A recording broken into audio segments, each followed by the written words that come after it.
Good evening, everyone. Welcome to another episode of NLL Live. I'm your host, Mark Powers. Coming to us, as always, from Brooklyn, New York. The guy's got a high school team that seems to be marauding through New York City Public School League competition. We'll see if that keeps up. Maybe he'll be shaving that beard off sooner rather than later. Connor Wilson, how you doing this evening? Doing well. Playing games in the cold, but hey, we're playing games. I'll take that any day of the week. Yeah, no question. So the weather hasn't been too bad on the team so far, huh? Oh no, it's been absolutely brutal, but we're toughing through it. That's the way we do. And a guy who probably knows some about weather. He's coming to us tonight from lovely Ontario, Canada. He was the 17th pick in this year's NLL draft. He's one of the emerging stars from that rookie class. We got Nick Weiss from the Vancouver Stealth joining us. How you doing, Nick? Good, thanks. Excellent. And how is it up in Ontario today? You freezing? Nice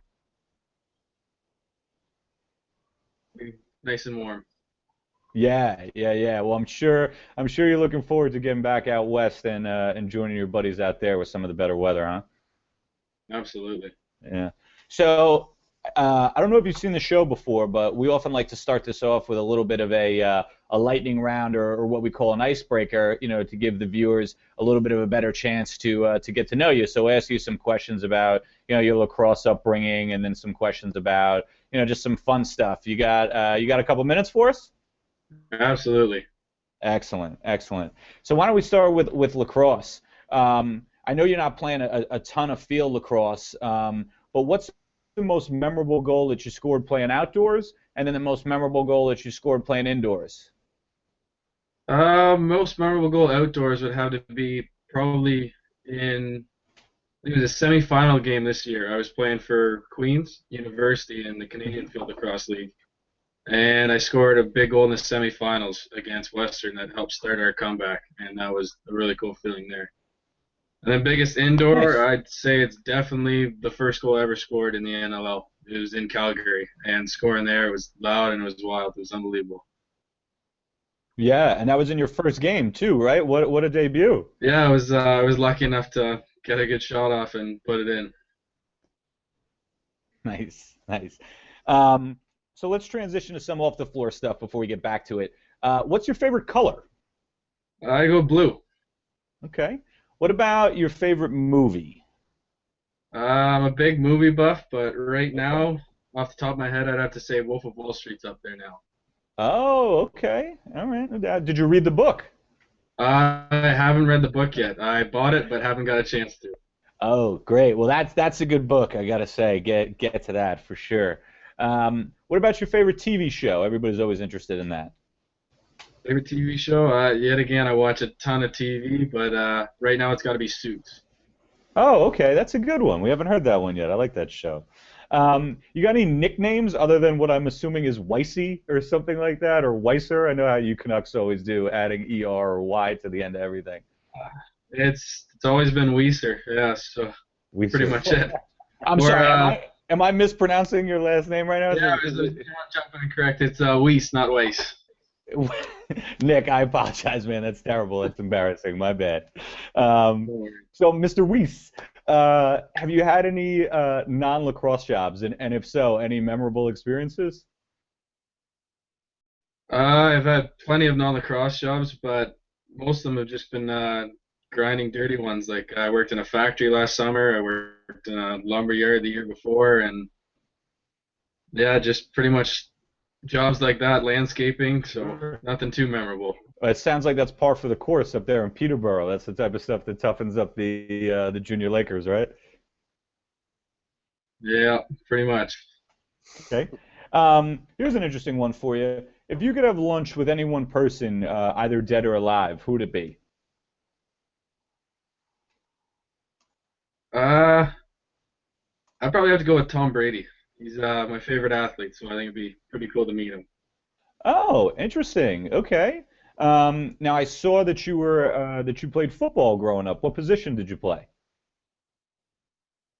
I played almost every position, but I finished off playing quarterback.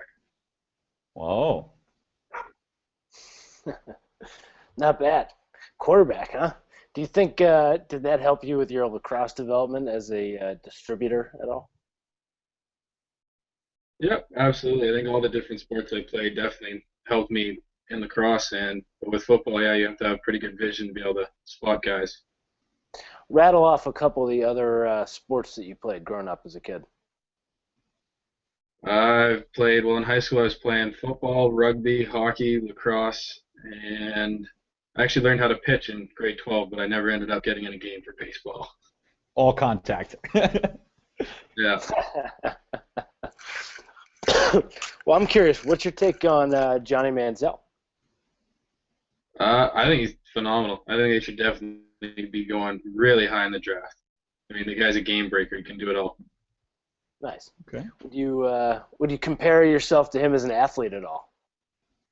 Uh, I don't know. I mean, I was never even close to as good as he is in football, but I don't think he strap on the old lacrosse pads too quick either. No. There you go. I think you definitely got to beat in that category, no question about it. Have you ever played with a traditionally strung lacrosse stick? No, I do not believe I have. Do you want to? Other than actually the really old Woodies. Oh, nice, nice. If you could tell us a little bit about your Kufla experience. I think that that's a fantastic league, and it's really cool that you've got guys, basically NLL caliber players playing, college Canadian lacrosse. I loved it. It was a blast. I mean, it was my first year at Queens, so it was a great way to kind of get involved with the school, and the guys are awesome, and we had the most successful season out of all time for Queens. Nice. So one more from me. I'm going to ask this though. We go on movies, TV shows. What's your favorite book, or at least what's the most recent book you've read? Most recent book. I'm not sure. I think it was one of James Patterson's for sure. Nice. Great. A little road material. Yeah. Excellent. Yeah, well, with all that flying you're doing, I'm sure you get an opportunity to read up. So we were talking about Tom Brady being your favorite athlete. What's your favorite non-lacrosse sports team? Is it the Patriots? Definitely. New England Patriots. Oh my God. Oh my God. I'm surrounded right now. Oh man. All I gotta say to the both of you guys is 18-1. All right. That's all that matters around here, baby. You're holding on to that. You're holding on to that very, very dearly. Yeah, I am. No, I can't just admit to it. I think that tells everybody what they need to know. That's very much the case. So Nick, we were talking before about how you're making the journey from where you live out in Ontario out to Vancouver. And I'm sure that you've had a great time traveling around the NLL this year. What's been your favorite place to play? That's actually a tough one. I mean, Calgary was unbelievable. I don't think I'll ever forget playing there just because it was the first game. And then Colorado was really cool, how loud it wasn't crazy. And then, of course, it was really special playing back here at home in Toronto. Right, right. So speaking of venues and teams, who's been your toughest opponent as a team that you've played against this year? Who's been the toughest out for you guys? I know that last game was a tough one. Yeah, it has to be Calgary. I don't know. They seem to have our numbers so far. It's had a couple non-pretty ones or non-pretty starts with them, so I'd definitely say Calgary. Sure. And before we continue on with a couple more questions here in the lightning round, just want to remind all our viewers, keep getting your questions in for Nick. We've had a bunch of great ones so far. Got a couple shout-outs coming up in a second, but you can get at us using the hashtag NLL Live. You can use the comments section of the YouTube video, or you can get at us through the Lacrosse Network's Facebook page. So again, keep getting your comments in for Nick. Nick, I know you've been in the league for only a short time, but if there was one thing you could change about the NLL, what would it be? Private planes. It'd be nice to have a couple private planes for the teams. That's like a really pie-in-the-sky answer. I like it. Yeah. I know, right? Way to not hold back. Just like, 9 G5s. Yeah, fly me Wouldn't in. hate it. Yeah. That's good. Well, as the league seems to always be watching, so I'm sure they'll take it under advisement. Who's had the most impact on your lacrosse career? Biggest impact, I'd probably have to say my three coaches in junior, having TK, Dan Carey, and Matt Giles. I think they had a huge impact on me, especially like in a great Yeah. way to when I shape me as a lacrosse player. Sure. For those of you that don't know, Nick is talking with the TK he's referring to is NLL and all-time lacrosse legend Tracy Kaluski, and the system that he came up in. He came up in the legendary Peterborough system out there in Ontario. That's home to the Lake Show, baby. Um, what's your best on-field memory that you've had so far? I'm sure you guys have been in a bunch of OLA playoffs and championship games. What's been the most memorable event for you on the floor? I think when we won bronze back in midget, that was an extremely memorable game. We were down in the semifinals and we had a big comeback and ended up winning and went to the semis. I mean, went to the finals and did extremely well there too. Nice, that's awesome.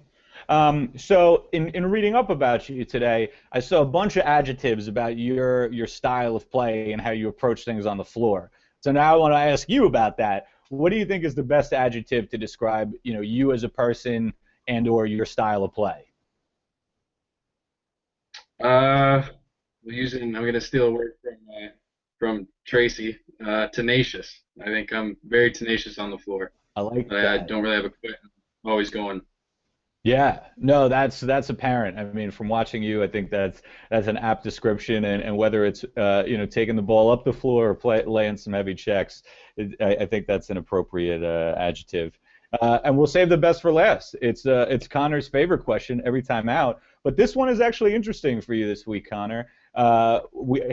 He loathes this, but I always ask everyone what's been their most memorable fight, and I know that you actually had one earlier this season in your hometown against a fellow rookie. Is that the most memorable tussle for you so far? Yeah, that was pretty cool to go in front of my whole family and friends that were out there and on TSN as well. Yeah, probably say that was definitely the most memorable one. Now, have you been getting any tough feedback about that? I was reading Ethan O'Connor's quotes. It sounds like he took some umbrage to maybe a questionable hit that you had laid on one of his teammates. Have you caught any flack about either the hit or the fight? Not too much really. Well, the hit, if you watch you can't see the hit, but no, Yeah, no, I know. I did catch his guy from behind, and he came in to stick up for his teammates. So, I mean, you can't really say no after Yeah. that. No, of course, and before we transition to the games from last week and some of our viewer comments that I do want to get to, Connor actually wrote a column on his website about this last year, kind of the merits of fighting and when it's appropriate or not, and you're a tenacious guy on the floor.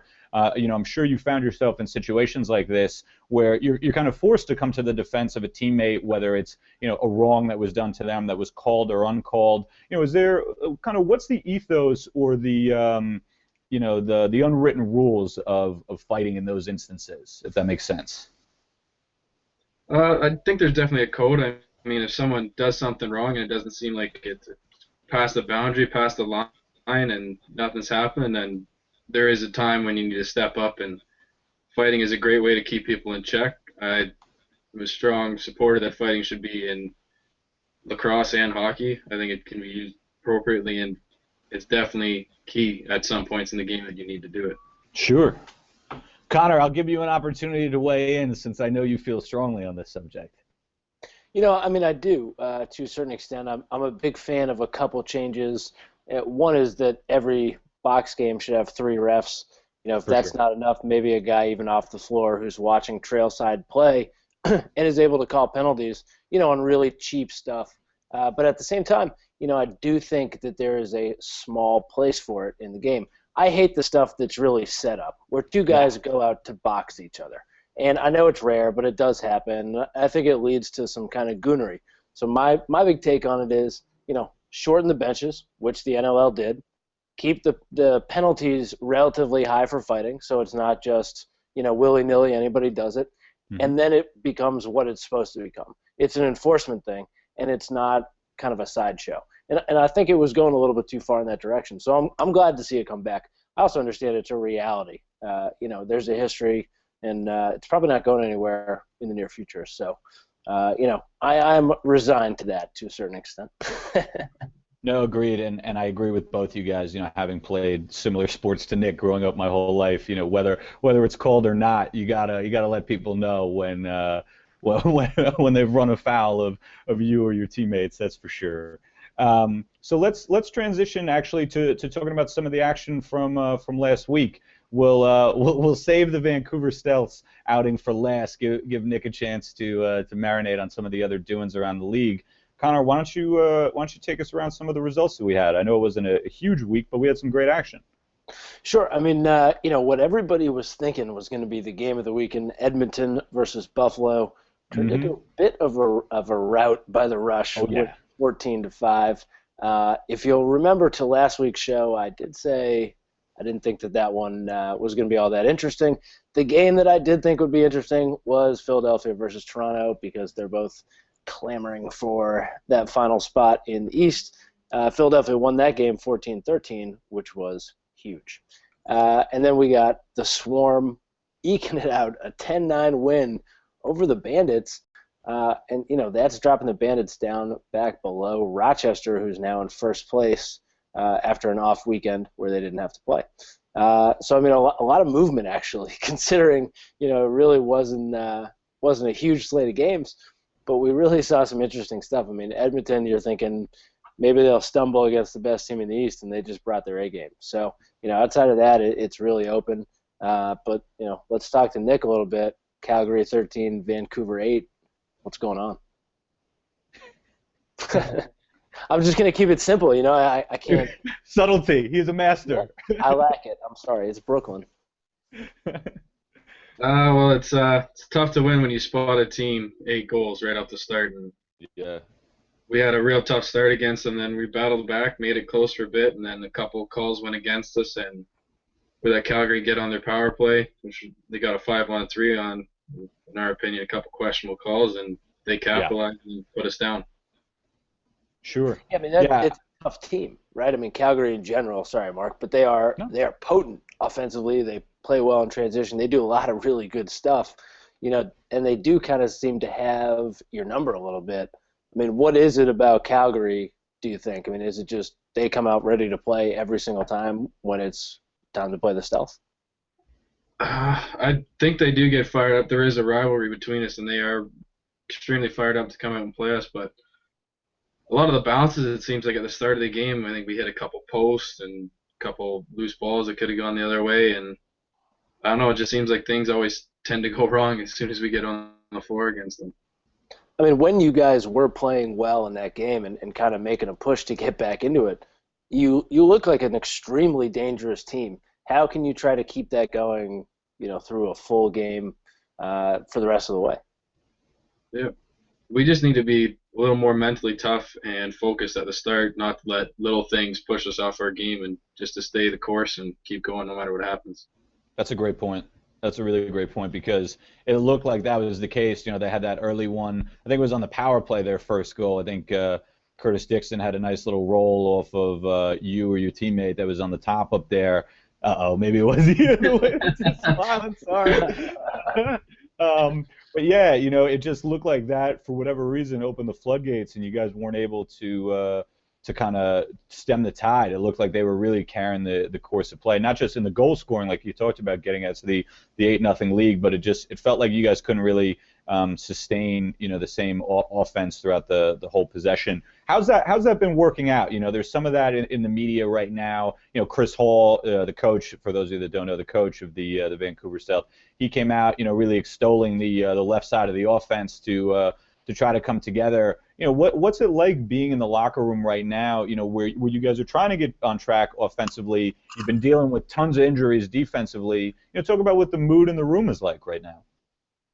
The guys are still positive and up. I mean, we're not getting down on each other. That doesn't help anybody if we start playing a blame game, and we're just trying to stick together, and hopefully it'll all come together this weekend. That's a great attitude, man. We like to hear that. So before we get to some of our viewer questions, let's real quick talk about the other action that we had across the league. Connor, I know you mentioned Toronto and Philly Toronto, last week during the show, I was mentioning how impressed I was on their road trip, and the way that they had been playing, even though their results weren't backing it up.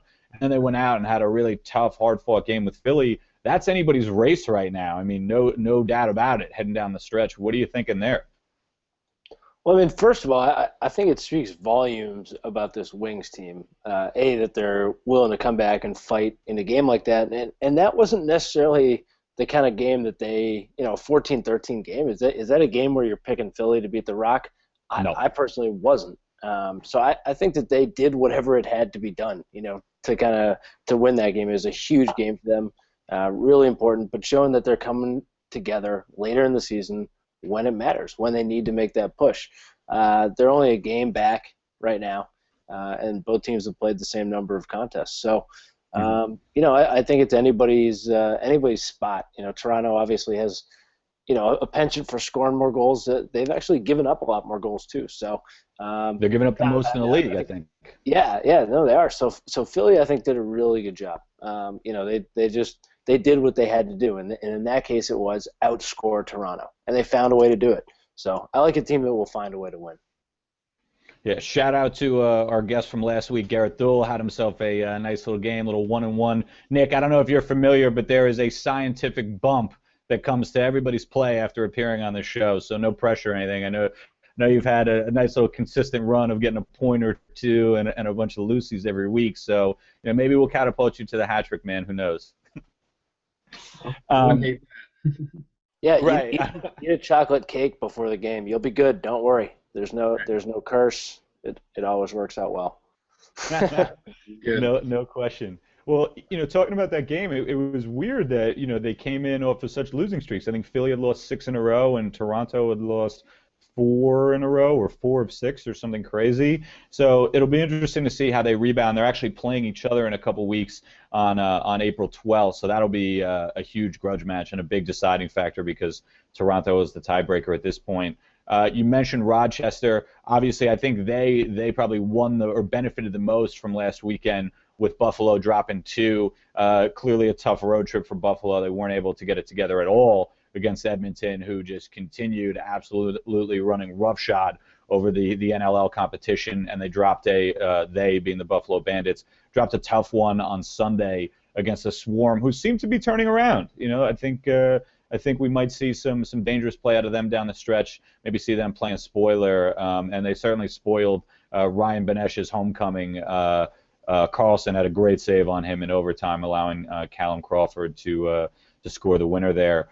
Connor, what did you think about Buffalo's road trip, and are you still a believer, or are we hopping off the bandwagon a little bit? No.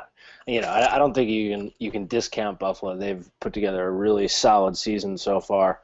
Like you're saying, Minnesota definitely hungry. I think that they, are in a somewhat unique position in that they're not as concerned, about results. It's more about doing things the right way. And sometimes when you get back to doing things the right way, you start winning games. So, that's a big thing, I think, for Minnesota right now, which is good to see, just that they're very competitive. Buffalo, I mean, you kind of expected them with some of the older guys that they still have on the team to drop 2 games in a weekend at some point during the season. I don't think it's a good thing. I kind of expected them skill-wise to pull at least out, 1 W. But at the same time, I'm not jumping off the ship yet. I think they're there. And they're still going to be a very viable team as long as they're healthy. What's interesting for me is that Edmonton got to play Buffalo when they were number 1 last week, and then this week they get to play Rochester, who's now number 1. So that's good. Yeah. That's good. No big deal. Well, hey, they're killing it, man. We'll see how it goes. Yeah. Interesting note about one of their players. I'd be remiss not to mention this. John Tavares, the ultimate lacrosse legend. Here's a funky stat for you. He was held pointless on Sunday against the Minnesota Swarm, which snaps a 185-game streak, point scoring streak that he had going back to January 25th of 2002. Certainly something to aspire to, right? I put up a Throwback Thursday video on laxallstars.com today from 1994, the MILL Finals, Buffalo Bandits versus the Philadelphia Wings, and who's out on the floor but Mr. John Tavares. So Excellent, yeah, excellent. it's like Gary Everybody, Gait, Allgate. They were rookies. They're gone. They've been gone for years. Tavares, he was right? there, still gone, no No, problem. no big deal. No big Unbelievable, deal. unbelievable. Well, everybody, make sure you get over to Lax All Stars, catch that. Also, as always, make sure you're checking in with TLN, checking out the top 10 plays of the week. They had some great ones this week. But let's get to our viewer questions. I know everybody's been waiting patiently. Apologize for taking so long to get to these. We got the usual folks checking in. Scott Ludwig, thanks a lot. East Coast Dies, a lot of those guys. And I do have to give a special shout out to Matt Hawkins, letting everybody know, go Giants, baby. So at least somebody else is with me and they know what's good. Um, hey, I don't know what to tell you, man. 2 in a row we've taken off of you guys. That's all right. You'll get there. You'll get there. Scott Ludwig, he's got a great question for you, Nick. He's talking about your Peterborough experience and actually talking about arguably the most famous product coming out of Peterborough, John Grant. He wants to know how did playing, I think what he means is how did playing with Junior on Peterborough prepare you for life in the NLL? Well, I never actually played any games with Junior because he's with the seniors and I played Junior A. That's right. That's right. I did notice that you are protected by the Lakers, so you weren't involved in the draft, and I'm sure you're looking forward to suiting up for the Lake Show this summer. Yes, very excited. I was very honored to be saved by them. Sure.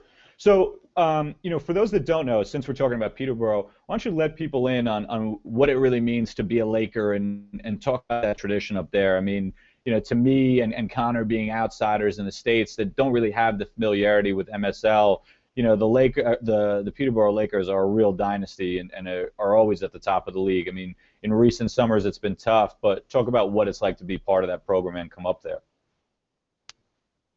Uh, it's amazing playing out there. I mean, Peterborough truly is a huge lacrosse town. I mean, even the juniors, we got great fans, and especially the seniors. They pack that place every Thursday night, and they are a dynasty. I believe they've won 5 Man Cups in the last 10 years. So to come up playing in that storied franchise, that area, it's been an extremely amazing experience. Yeah, and you alluded to playing juniors, and you talked about your coaches there. You got at least one Hall of Famer on that bench with you. But talk about what it's like to come up in a system like that, where you have such a profound and prolific senior team that's really drawing all the attention. What's it like for the junior Lakers? For us, we're so familiar with Six Nations and some of their products recently. How are the junior Lakers doing, and what was that experience like for you? I loved playing junior there. I mean, you talk about the seniors. A lot of the seniors, you'd be in contact with them. They'd come watch the games, and we'd see them in the hallway, and the guys could talk to and stuff. And guys would give tips and pointers. Playing junior there was awesome. Nice. What's the thing that you're most looking forward to, presumably playing MSL this summer? Uh, Hopefully winning a Man Cup. I really would love to get that title. That's right. That's right. Eyes on the prize, man. That's good. Actually, this is an interesting follow-up, also from Scott Ludwig. He wants to know, and this might be a big departure for us. Apologies to all the box fans out there. He wants to know if you have any field lacrosse in your future after Queens College. Interesting question. I have no idea. I mean, I haven't played field for I think it was 5 years or something like that until I went to college, and I'd love if there was another future in that. I mean, I've had a blast playing field. It was awesome. hmm So, question for you about how you arrived at Queens. I was doing some reading, and from what I read, it sounds like you were originally recruited to play football at Queens of all things, and then it seems like you might have gone and played some junior hockey. Talk about what you've been doing before you wound up the 17th pick in the NLL draft this year. Well, after high school, I ended up taking 3 years off, and I played junior hockey. I played in a couple different teams here in Ontario before I got traded out to Alberta when I was 19. I played up in Mhm. Grand Prairie. And then when I was 20 last year, I played in Saskatchewan for the S Van Bruins. But yeah, I got accepted and recruited to Queens when I was 18 after I took 1 year off for football. And I was about to take it, but then one of my buddies who was up in Grand Prairie asked me to come out and play with him. So I turned him down and Play hockey. back out west. Gotcha. So I saw that you won the. Now I hope you'll correct me again the same way you corrected me on your last name. This is an interesting spelling. The Toulouse Cup for the national championship in Canada. That sounds like a big deal. The Telus Cup. The TELUS. It's that Canadian phonetics, huh? I was gonna say it's a Canadian phone company. Nice. Okay. Nice. Um, we got a bunch of people checking in. East Coast Dives, as always, they want to know what your weapon of choice is. So presumably you're playing with the Under Armour stuff in the NLL. Is that what you use in the summer as well? In the summer, actually, I can't use my Hold stick anymore. I used to always use the SDX Heat because I was a draw man and it pretty much came pinched. So Yeah. I was using that all the way up and finding heads all over the place in random backtown stores. But yeah, now I have to switch to Under Armour and I've been using the Charge. And so far so good? Yeah, well, I got it pinched and kind of like the Heat now, so I'm getting pretty comfortable with it.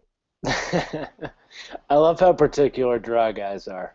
It's like they gotta have their thing. Well, it's like that with the blades. These guys are traveling to the ends of the earth to get their hands on an original blade. They'll pay $300 for it. I'm sure Nick has the same feeling on a Heat. He would go to a Play It Again in Saskatoon, if it meant that he'd get a Heat out of it, right?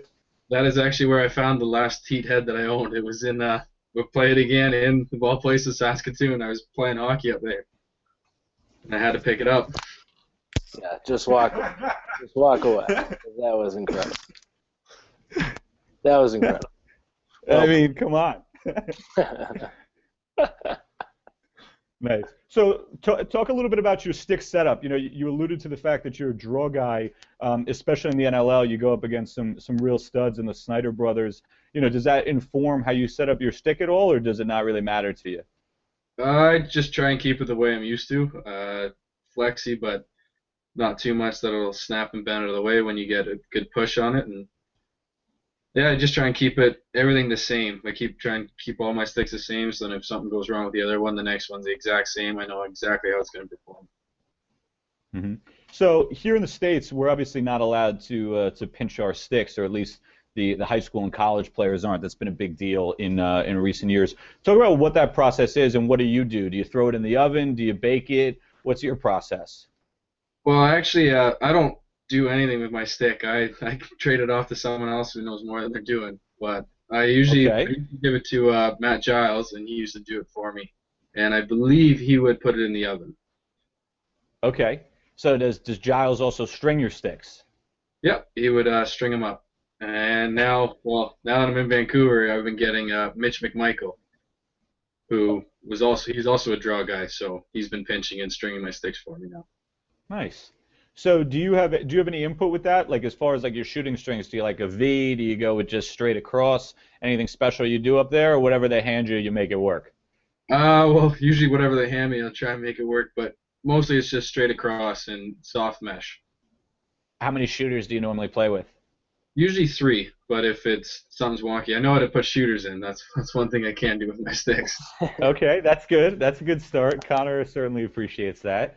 Now, I know you play transition, which probably necessitates that you play with one hand on the stick, cradling more than a lot of other guys. Do you have a lower pocket as a result, or do you have a pretty high pocket like most NLL guys? It's still pretty high. I like to keep the high pocket, just something I've been used to since I was a kid. Oh, okay, cool. We got Curtis Allen checking in. He says he's a big fan. He's got a question. Who is your favorite D-man from the Lug Hockey League? Also, trying to say tumbleweed 5 times fast, Brady. That must okay. That must be a Queens Kingston guy. Yeah, I'm sure. Okay. Favorite guy is definitely got to be Cam Hoy. I grew up playing with the guy back in minor days. Nice. We got Brady Long checking in at Brady Long 9 wants to know there's a lot of off-season training that goes into to being a pro athlete and specifically a player in the NLL. Talk about some of what you've been undertaking to get yourself prepared. I saw that you had a real impressive result at the NLL Combine. I think you tested like 8th overall or something crazy like that. I'm sure playing all those sports has helped you out, but what specifically have you been doing to get yourself in a position to succeed? Well, the biggest thing that gets you ready for the NLL season is the summer lacrosse season, because I mean your game's sharp still when you're going back into it. But other than that, really a lot of endurance and mostly working. I got trained to work the small muscles first and then get onto the bigger ones. Then a lot of the injuries, they come from like tweaking something small, and I was taught that if you work those ones a lot, then it gets you better set for the season. So have you traditionally been a gym rat, or is this a new thing? Not traditionally a gym rat, and I'm not one of the guys who's there every day for 2 hours, but I like to kind of more do my own thing, just work through what I need to work through, and it keeps me going and keeps me ready. All right, we'll switch it up here a little bit because we got a couple viewers curious. Should they make a team in Oregon? That's what Seamus Brady wants to know. And the guy 1545 wants to know about Detroit. But I mean, if you could pick a city, to get an NLL team, what city would it be, and why would you pick that city? I'd probably say Halifax, actually. Go a little. Halifax. Wow, I got the guys in Nova Scotia, the privateers up there, will be very happy that you said that. They love the Maritimers love their sports, and I was actually out there 2 weekends ago visiting some family, and a couple weekends ago in the Edmonton airport we were talking to some Maritimers, and they said they would absolutely love to get a team out there, and I believe them. They'd pack the place. Do you think that would help the game grow in Nova Scotia? I mean, I know there's more lacrosse being played there than people think in a lot of cases, but do you think that having an NLL team would really kind of shine a light on that? Definitely. I definitely think it would, because then the younger kids would go out, they'd watch the game, and they'd also want to play. And kind of my final question here for this little segment, but I mean, what can the other provinces do to kind of elevate their provincial leagues to the OLA or WLA status? I mean, those are really the two shining lacrosse associations, in my south of the border opinion. But what do you think some of these other, emerging territories can do to really, get in there, make a difference and start competing? I think they really just need to start young. I mean, it's hard to pick it up as a 14-year-old and then try to compete with like Ontario and BC, who's the guys been playing since they've been 4 or 5. So I think the other provinces, they just need to start young with the kids and then bring them up that way, and that'll grow the game and grow their players better. Nice. Interesting. Well, speaking of kind of pregame stuff and getting yourself ready, do you have any superstitions? Are you a superstitious sort? Any specific way you got to tape your stick or put your pads on, anything like that? I don't know how superstitious, but definitely have a routine, and if something's going well, then nothing changes that routine at all. Gotcha. So you're definitely the type of guy that would rock a playoff beard or keep the facial hair going if you were playing well. Oh, absolutely. See, that's what I'm saying. You're giving me a hard time for keeping my beard going, Powers, but my team is winning. All right, my team is winning. So lay off me. Hey, I understand. I went with a clean cut this week, a little something different. But my team's not 4-0. I don't have those kind of situations. Nick, I want to talk to you a little bit about the offensive game you've been flexing this year. Even though you guys had a tough outing against Calgary, you had scored a goal against them earlier in the year. I saw that against Edmonton, you had a goal, you scooped 10 loose balls and forced 2 turnovers, and then against the Mammoth, you had a goal and assist, and you had 10 loose balls.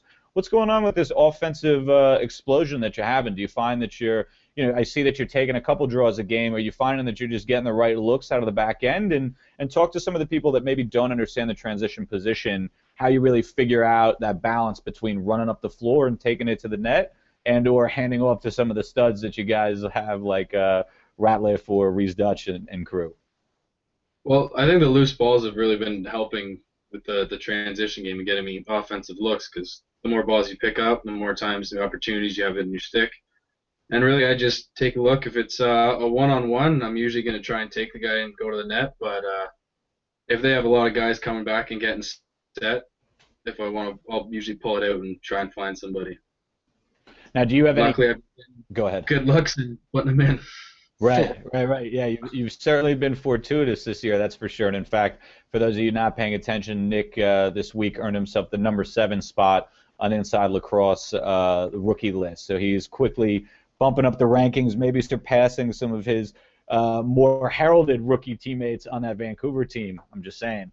But do you have a go-to move when you're coming in on offense? Are you a twister guy between the legs? Anything interesting? I do usually have a set. I usually try and fake short side and then reach across the goalie and put it at his hips. And hopefully not too many people are watching.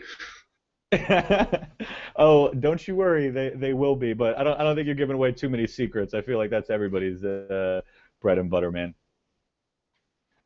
So actually, we were talking about transition. Yeah. Sorry, I didn't mean to cut you off there. We were talking about transition, and to me, looking at the team that you guys have out in Vancouver this year, I got to say that it looks like the transition core that you have between yourself, Mike Grimes, and Tyler Harrison, that you guys are probably the best part of that team. I mean, obviously, T-Rich is a stud, and he's been kind of getting shellacked with some of the injuries you've had on D, but what do you think about that transition group you've had, and how have those guys helped your emergence in the league this year? I think we have a really good transition game, like what you said, especially with Grimes and Garrison. I mean, Grimesy, he'll get up the floor at any time and shoot from really anywhere, and he'll put the ball in the net still. And I mean, Gary, he's just a phenomenal athlete. He's one of those guys you think that he can't go anywhere, nothing can happen. He'll spin and somehow find a hole and put it in. But yeah, I think just watching them and having them talk to me and tell me that it's okay to go, it's fine to go, that you have like guys behind you knowing that if you do go up and take a shot away from someone, no one's going to give you hell. Right. Has Grimes given you any pointers when it comes to shooting, and can you please share them with us? Well, Grimesy's a really good long ball shooter, so I'm more of a guy who likes to get up and tight, so I haven't asked him. Maybe I should, though. All right, we'll have to have you back on so you can share that with us. Yeah, no question, man. We got a bunch of people checking in with some interesting questions. The guy 1545 wants to know if Stephen Weiss is your brother. No, he is not my brother, and I don't know if there is any relationship. I apologize. Should I know who that is? He plays in the NHL. Okay. All right. Well, shout out to the guy 1545. Had a bunch of questions from you, Matt Hawkins. Cool, man. Thanks for checking in. Scott Ludwig, as always. Love to get the questions from you guys. Everybody keep that up. We got another great question coming in. Again, the guy coming in hot and heavy. This is an interesting one. If you were to be traded and you had some influence over where you were going within the NLL, what team would you want to go to? And I have a sneaking suspicion it might be in your hometown. Yeah, just more so for my family. I think they'd more influence me to pick Toronto so they could make it to a couple more games. Yeah, interesting thing about that is the guy that you seem to have supplanted on the roster, Billy Hostrauser, did that exact same thing, was sent from the South to Toronto. So I think they're probably done sending a young, athletic, transition-oriented defenseman over to the Rock. So you might be loving the BC territory for a little while longer, man. I hope you can make it work for you. Well, I'm very happy in BC. Nice. Billy Wynn, the Bronx lacrosse prodigy, is always checking in. He says that he tried to microwave a lacrosse stick once. I would imagine that didn't really work out so well. Billy, get up on your chemistry, bud. He actually had a better question a little later on. He wanted to know, what do you think about box lacrosse as a college sport? I know you're playing field lacrosse as a college sport, but what do you think, especially up in Canada, the prospect of having school box teams? I think it'd be really cool, but one sad thing about Canada, I mean, lacrosse is our national sport, but it's actually not even considered a CIS sport. So What's CIS? CIS is like the Canadian Universities League. Actually, lacrosse in Canada at universities is considered a varsity club, and Gotcha. yeah, like the school does not put schools do not have to put money towards their programs or anything. It's not like hockey or baseball or football. Wow. Well, I'll tell you what, it sounds like Queens really got a big coup in having you just randomly show up on campus then. That's pretty interesting. I mean, imagine it worked like that in the States. Jeez, man. Right? It's like, oh yeah, yeah. Cody Jamieson just shows up on campus. Yeah, I guess we'll play with him. That's cool. We got a couple of lacrosse companies checking in. Shout out to all the outfits that are out there. We got Prodigy, East Coast Dives. Always love to see you guys. We actually got Style and Strings checking in. Haven't seen them in a couple weeks. Here's an interesting one. I don't know that we've ever gotten a question from this outfit, but I know everybody's a big fan of Adrenaline. They got a question for you. Again, this is about placement, but I'll ask it more about if you have any ideas on making moves to the West Coast. They want to know, what do you think about a team or box lacrosse opportunity out in SoCal or the West Coast of the United States? Is that something you'd be on board with? I think it'd be really cool. I mean, I've never gotten to travel to many places, and the place that I've flown to so far this year in the States, those have been my only international flights. So yeah, I'd love to see the West Coast of America. I think it'd be really cool. Now, are you familiar at all with Adrenaline? What's your favorite Adrenaline product? They're a big TLN sponsor. Got to give them a shout out. I like their shirts. I think they got some nice shirts that they have. Okay, nice. Style and Strings had a good question. They want to know, who's your favorite teammate, and do you room or live with any of them? I think the answer to that is no, considering it looks like you're back at home in Ontario right now. Favorite team. I think I could get in trouble for saying that. But and I room with on the Go with the road captain. with Garrison, which me and Gary are pretty good buddies. We're both young 21 guys and both play the kind of same role on the team. Then at home I room with Lincoln, and I mean sitting with him, you spend the whole night just laughing. Yeah, he's been a great addition to the team. He was a guy I really like watching him play for Colorado last year. Talk about some of the transition that you guys have had this year. You've had a bunch of injuries on the back end. You've been bringing some players in and out on offense. What's that been like to work through that? I know you're not necessarily a quote unquote leader on the team, and you're only new to the NLL, but has that affected things week to week, or do you think it's just more a situation of you guys getting your tactics down to right the ship? I think they've been smart moves that we've had to make, and I mean it obviously is tough with some of the key losses on our D and like our captain Kyle Sorensen. I mean the presence he has when he's on the floor is unbelievable, and then with just losing also OD, I mean Chris O'Doherty, he's a phenomenal player and just a workhorse for us. But yeah, having guys in and out, it's not really too much of a problem. You just kind of accept it and move on and try and get better. Sure. That's actually a brilliant segue for me. Thanks for making my job a little easier. We've had Kyle on the show before, a great guest. He seems to be the consummate leader. Talk about what he brings, and you obviously touched on what his absence has been like. Has he been able to help your development, even though he's not on the floor with you as much? Absolutely. I mean, Kyle, well, he's one of those guys who will go out of his way to talk to anybody on the team if he sees something that he can help out. And absolutely, whenever I see him, like even in intermissions between quarters, if he sees something he wants me to do or fix, he'll come tell me, and it definitely helps. Nice. That's good. So we're talking about Vancouver. What do you think? Obviously it's been a tough season.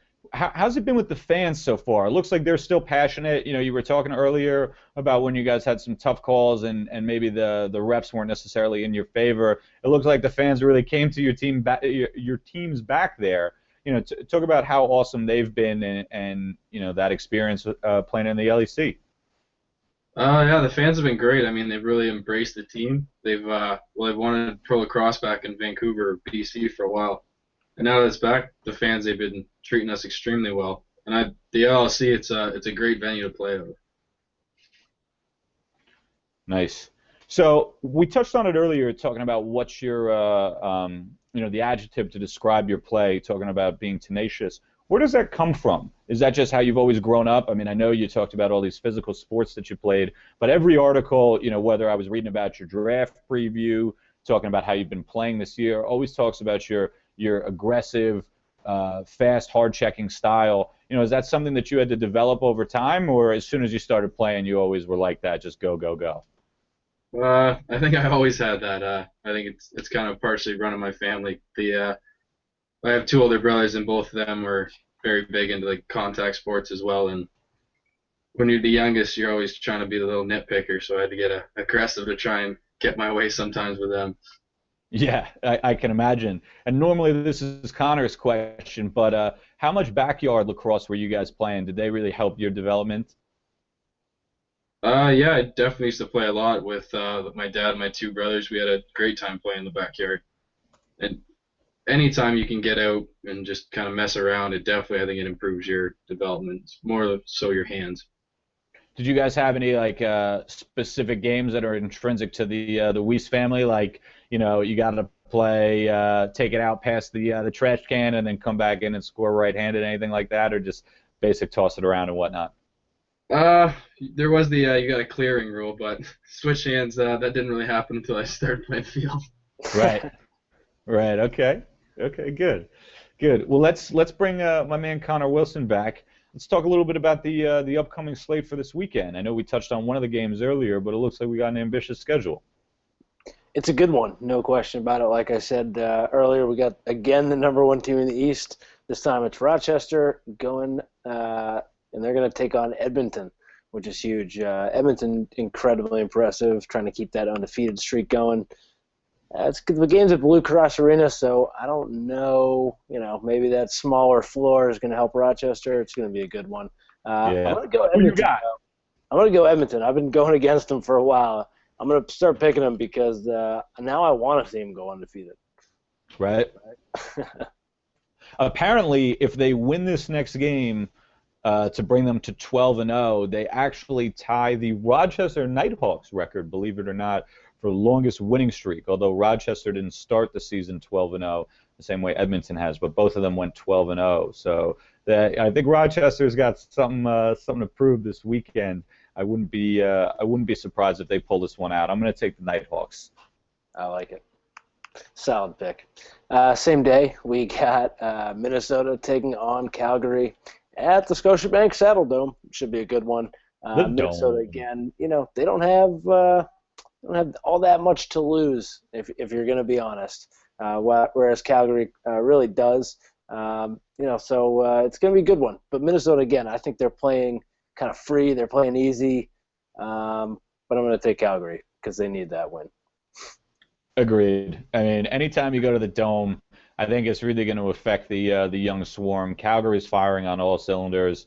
We saw it, unfortunately, against our guest team last week, but they're playing really, fantastic ball on both sides of the floor. They're scoring as much as they usually do, but I've really seen an increased effort on the defensive end. Nick, I'm sure you have a vested interest in this game. What do you think about the Swarm's chances to maybe help you guys crawl into this playoff hunt?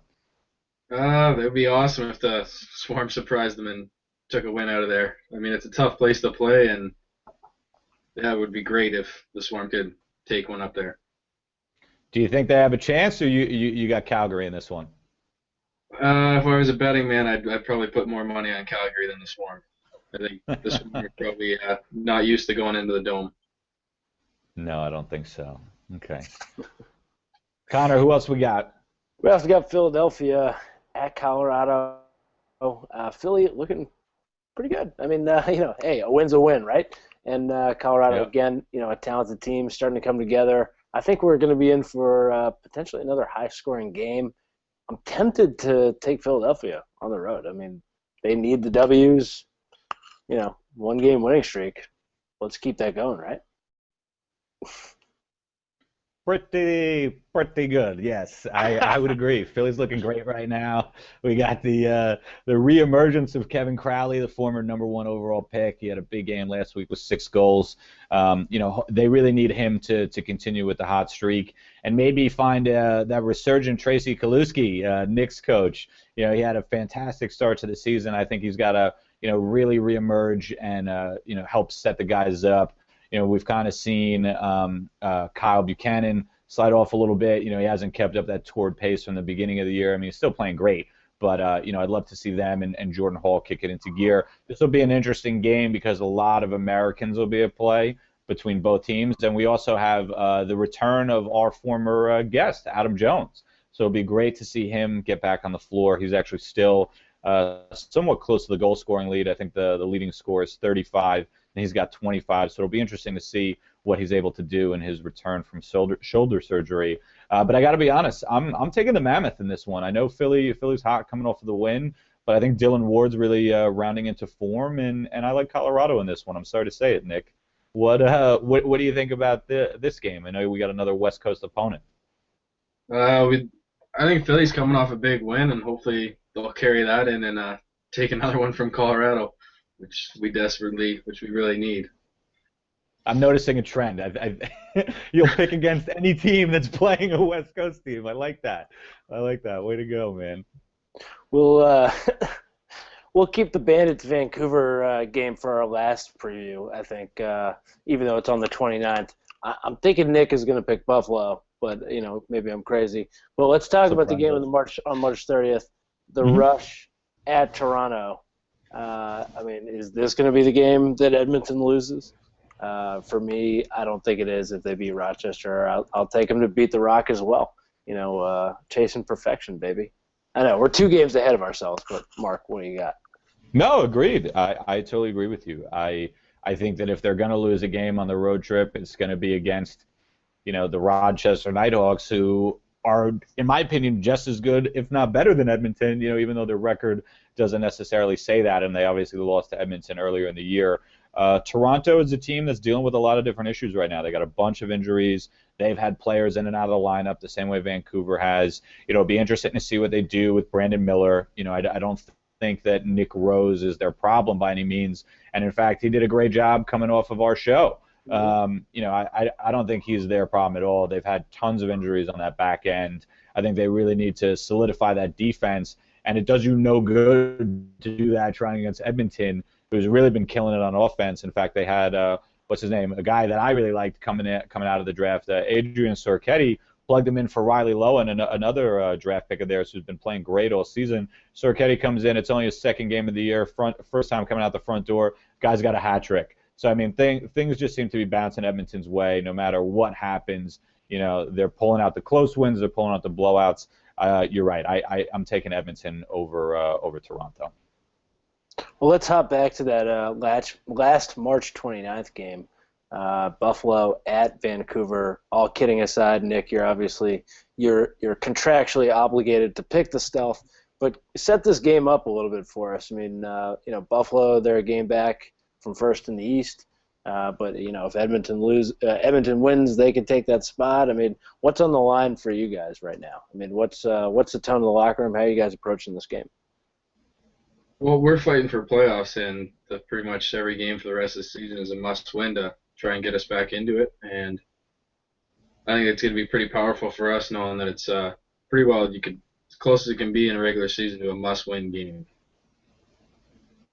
Oh yeah, no question, right? I mean, Powers, are you going Vancouver in this one because it's a must-win for them? Buffalo, it's not a must-win for Buffalo. Worst case scenario, they go to 8-5. Is it? In the East, that's still pretty respectable. Agreed. Certainly respectable. Well, it's interesting. I think Vancouver will definitely see history being made this weekend at the LEC, but I think the history that they're going to see is John Tavares, who I said had his point-scoring streak snapped. He's only 2 goals shy of scoring 800 for his career, and I got a feeling that he might reach that milestone against the Stealth. Hopefully Nick's got something to say about that. But I got to be honest, man. I've been all over my Bandits all season. Can't jump off the bandwagon after a 2-loss weekend. I think they're going to be hungry. And you know Troy Cordingley, he's not taking that crap. And there's no doubt about it. I wouldn't want to be a Bandits player at practice or film sessions this week. I'm sure he's going to have those guys ready to play. It'll be. I think this is actually probably a great game, for the weekend. Obviously, Edmonton and Rochester is on the marquee. But this is a great second billing as far as I'm concerned. I think both of these teams have something to prove. So I'm looking forward to watching this one. But I got to say, I'm taking Buffalo here, man. I'm sorry. Be tough when you're wrong. There we go. Just for saying that, Nick, I'm putting you on my fantasy team, and I'm picking Vancouver to win. Shout out to Jake Elliott. I bet he's picking Vancouver to win as well. He's the play-by-play guy for the Stealth. Does a killer job. Follow him on PXP4 Sports. And he's done a great job of shouting out our show every week. Thanks a lot, Jake. And actually, Nick, Jake was checking in with an interesting question. You might have some insight into this. He wants to know what's the best advice and the best fashion tip that he gives Lewis Ratliff's Twitter handle, but he wants to know what he's given you so far. Well, yeah, I think Lewis has given me some great fashion advice. He's a well-dressed guy. I think most of the guys on the team would give him the best dressed award, and he likes to give out pointers, but I don't know if I can pull off as flashy looks as he can. So I just keep him in the back. Yeah, well, maybe you can give him some goal scoring tips right here. I mean, you've been lighting the lamp, man. Maybe return the favor, show him what's good. I mean, even though he's on the all-time goal scoring list, he maybe needs some pointers right now. You guys can do a little trade, a little quid pro quo. How about that? Well, I think I'd rather take pointers from him after his hat trick last game. No, I know. I kid. I couldn't resist. Anyway, that'll do it for us this week. Another great episode of NLL Live. I'd like to thank our guest, Nick Weiss. Thank you very much for correcting me earlier. Apologies for getting that wrong. But for those of you that haven't been paying attention to Nick this season, is really emerged as arguably, as one website was touting you could be the steal of the draft. And, I mean, so far you've been proving it along with another transition guy out there on the West Coast, Carson Leung, who I'm sure you guys are going to be compared against each other for a long time. But for my money, I'm going with Weiss in that battle. And always thanks to Connor Wilson, the bearded wonder coming to us from Brooklyn. Any parting words for us, Mr. Wilson? I got to go take a quiche out of the oven. Nice. And what about you, Nick? Any shout-outs? Anybody you want to say hello to back at home? Well, shout out to the one guy, Brady Long, who asked the question. He was my billet brother when I was living in Saskatchewan. So hi to the Long family.